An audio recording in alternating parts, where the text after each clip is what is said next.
ஸ்ரீமதே ராமானுஜாய நமஹ. ராமகுண பரிவாகம் சாரித்ரேன ச கோ யுக்தா. சாரித்திரத்துக்கு பலவிதமான அர்த்தங்கள் அனுபவித்து கொண்டு வருகின்றோம். அனுஷ்டானங்களை செய்வதுங்கிற ஒரு விதமான நோக்குல ராமன் தான் செய்த அனுஷ்டானங்களை பல பிரமாண ஸ்லோகங்கள் மூலமாக அனுபவித்தோம். மேற்கொண்டும் ஒரு ஸ்லோகத்திலே சொல்லப்படுகின்றது, ராமனானவன் காட்டிற்கு சென்று கொண்டிருக்கும் பொழுது அந்த வேள்வி யஜ்ஞ புகைகளை எல்லாம் அணைக்கும்படிக்கு இளையாழ்வார் சொல்றார். ஏன்னா அதை வைத்துக்கொண்டு அடையாளமாக தடயமாக வைத்து பரதன் இங்கு வந்து விடுவானோ அப்படிங்கிற அச்சத்தினால லக்ஷ்மணன் இங்கே சொல்றார். ஓம புகை கொண்டு ராமாசிரமம் சமீபமாக வந்து விட்டதுன்னு அயோத்தியா காண்டத்துல சொல்லப்படுறது.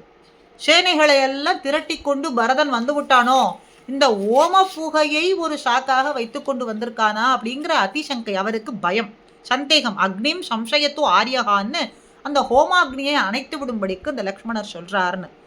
அப்போ இந்த ஹோம புகையை வைத்துக்கொண்டு ராமாசிரத்துக்கு அருகில இந்த பரதர் வந்தார்.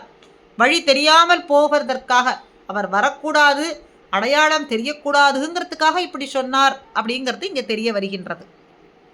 அப்போ இதிலிருந்து அவர் தனக்கு வேண்டிய அனுஷ்டானங்களை இந்த ஹோமம் முதலான காரியங்கள் மூலமாக செய்தார் அப்படிங்கிறது ஒன்று தெரிகின்றது. மேலும் சமுத்திரராஜனை அவர் வழிபட்டு சரணமடைந்த பொழுது செய்த அனுஷ்டானங்களுடைய விசேஷங்களை எல்லாமும் அயோத்தியா காண்டத்தில் தெரிவிக்கப்படுகின்றது. ஆனால் விபீஷணன் ராமரிடத்தில் சரணயம் அடையும் பொழுது விசேஷமான இந்த அனுஷ்டானங்கள்லாம் செய்தானான்னா அது பற்றின விசாரம் எங்கும் அனுஷ்டானம் தெரியவில்லை என்று விசாரமும் இல்லைன்னு நம்பிள்ளை போல்வர்கள்லாம் காட்டி கொடுக்கிறார்கள். இதே ஸ்ரீவச்சனபூஷண ஸ்ரீசுக்தியில வேல்வெட்டி பிள்ளைக்கு பிள்ளை அருளி செய்த வார்த்தை அப்படின்னு இந்த இடத்துல நாம் ஸ்மரிக்க வேண்டியதாக இருக்கின்றது. ஆக ராமன் செய்த அனுஷ்டானங்கள் எல்லாம் இப்படி பல பிரமாணங்கள் ஸ்லோகங்கள் மூலமாக நமக்கு தெரிகின்றது.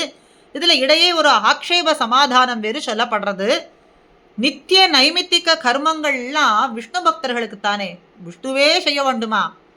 நித்திய நைமித்திக கர்மங்கள்லாம் அவன் அடியார்களுக்குத்தானே, அவனுக்கு என்ன அப்படின்னு சில கேட்டா, ஷஹி தேவைரு தீர்ணஸ்ய ராவணஸ்ய வதார்த்திபிகி அர்த்தித்தோ மானுஷே லோகோ ஜக்ஞே விஷ்ணு சனாதனஹான்னு மானுஷேன்ன அவதாரம் தேவரூபம்தான், ஆனா மனுஷேன அவதாரம் எம்பெருமான் பரமாத்மாவாக இருந்த பொழுதிலும் படாதனப்பட்டு மனுஷருக்காய் ராமனா வந்து தோன்றினதுனால அவனுக்குன்னு இட்ட அனுஷ்டானங்களை எல்லாம் செய்ய வேண்டியதுங்கிறது இங்க அவசியங்கிறதுனால ஜாதிக்கும் ஆசிரமத்துக்கும் தகுந்தபடியான காரியத்தை ஒழுக்கத்தை அவன் செய்தான்கிற அந்த ஆக்ஷேபண சமாதானம் இங்கே சரி.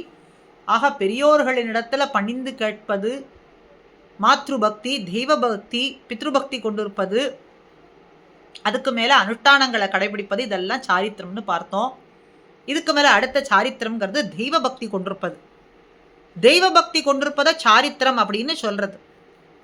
நாராயணனே பரதெய்வமான எம்பெருமானே ராமனாக வந்து அவதரித்திருக்கிறானா, அவனிடத்துல தெய்வ பக்திங்கிறது என்ன? லோக சங்கிரகத்தை உத்தேசித்து ராமன் தேவத்தை ஆராதனம் செய்து கொண்டிருந்தது அப்படிங்கிறது ராமாயணத்திலேயே பிரசித்தமா தெரியறது. குலதனம் அப்படின்னு சொல்றோம்.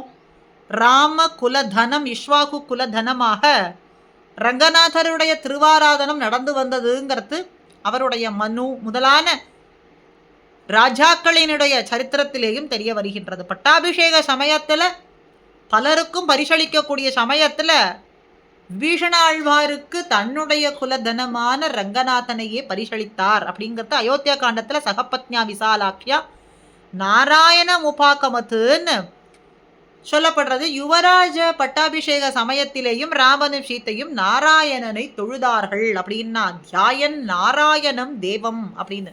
அப்போ நாராயணனை தொழுதார்கள், ஆராதனை பண்ணினார்கள் அப்படின்னா அந்த நாராயணன் என்பவர் அவருடைய குலதனமான ரங்கநாதனையே குறிக்கின்றது அப்படின்னு பூர்வர்களுடைய வாக்கு.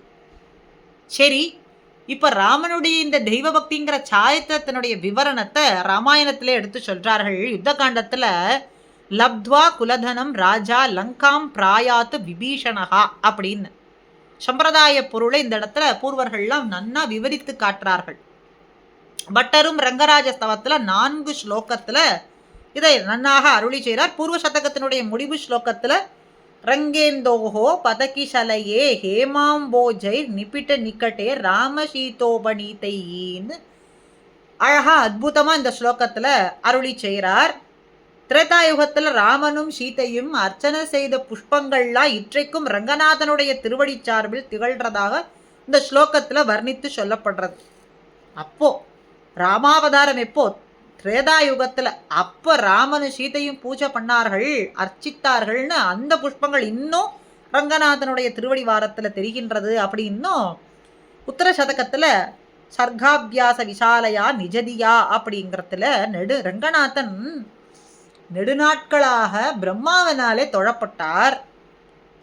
மனுகுல மஹீபால அப்படிங்கிற ஸ்லோகத்துல மைத்திலி ரமண பபுஷா ஸ்வேன ஸ்வார்கானி ஆராதனானி அதிலம்பித்தான்னு இப்படி ராமனுடைய மூதாதையர்களான ராஜாக்களால மனு முதலான ராஜாக்களால பூசிக்கப்பட்டு பின்னர் ராமனும் சீதையாலேயும் பூசிக்கப்பட்டு அதுக்கடுத்த ஸ்லோகத்துல பட்டர் சொல்றார் விபீஷணனுக்கு கொடுத்தார். விபீஷணனுக்கு கிடைத்தது. விபீஷணனுக்கு கிடைத்ததுன்னா நம்போல்பவருக்கும் கிடைப்பதற்காக இப்படிப்பட்ட ஒரு காரியமா. ஆக இதிலிருந்து என்ன தெரியறது? இப்படி பூசித்தார் அப்படின்ற இந்த சரித்திரத்தாலேயும் பட்டனுடைய ஸ்லோக பிரமாணத்தாலேயும் ராமனுடைய தெய்வ பக்திங்கிற சாரித்திரம் இந்த இடத்துல நன்னாக தெரிகின்றது அப்படின்னு இந்த இடத்துல காட்டுறார். இந்த சாரித்திரத்தை ஆக்ஷேபிப்பதற்கும் பூர்வர்களுடைய சமாதானத்தையும் அடுத்த பதிவில் கூடியிருந்து அனுபவிப்போம். ஸ்ரீமதே ராமானுஜாய நமஹா.